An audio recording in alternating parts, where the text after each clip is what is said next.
Every Friday, we check out the people, places, and things in Metro Detroit as part of our series 7 in Your Neighborhood. And tonight we're in Greenfield Village for the Halloween, where we find Kevin Jeans on this somewhat rainy Friday night. Kevin? Got all the ghouls and goblins out there with you, Kevin.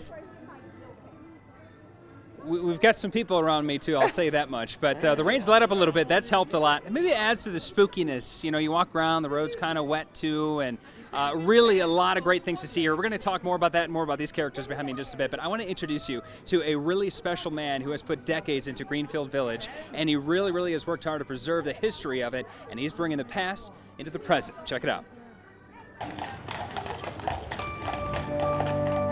Even as a little kid, I just liked old stuff. I think there's very few people that can call work entertainment.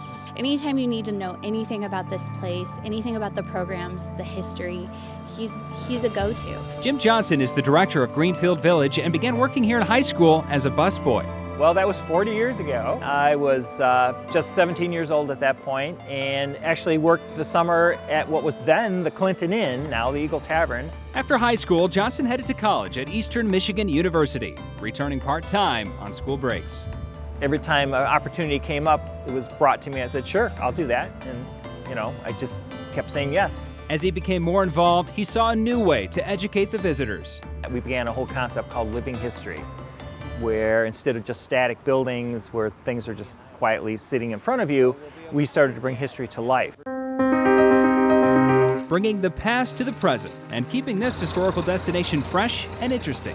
It was fun learning about Henry Ford, and we learned a lot of stuff. It's really pretty amazing when the light bulb goes on, so to speak, with some of these kids, because they've lived through an age of such tremendous change, much like Henry Ford did. Although it's hard to pick one, his current favorite. I think at this point I'm leaning towards Menlo Park. The laboratory there and the buildings and the stories associated with that location. It does such an important job of telling so many important stories about, you know, where we've come from as a nation and hopefully where we're headed. Johnson's love for Greenfield Village is ever growing. A lot of people rely on him and his knowledge, and I really don't know what we would do without him. Jim Johnson keeping the past present in Metro Detroit. If you haven't been in a while, it's time to come back.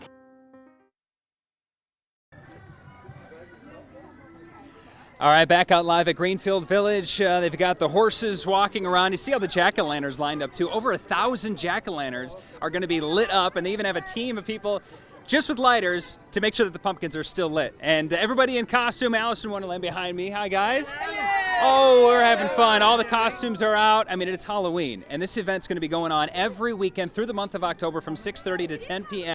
There are still tickets available. We have all the information that's up right now at WXYZ.com. It's a lot of fun, and you got to come out here. I think you owe it to yourself. And for 7 in Your Neighborhood, I'm Kevin Jeans, live at Greenfield Village. Back to you guys. Combining that history with new memories. Yeah. Halloween's a blast out there. And thankfully, for now at least, the rain is holding off as well. All right, Kevin, thank you so much.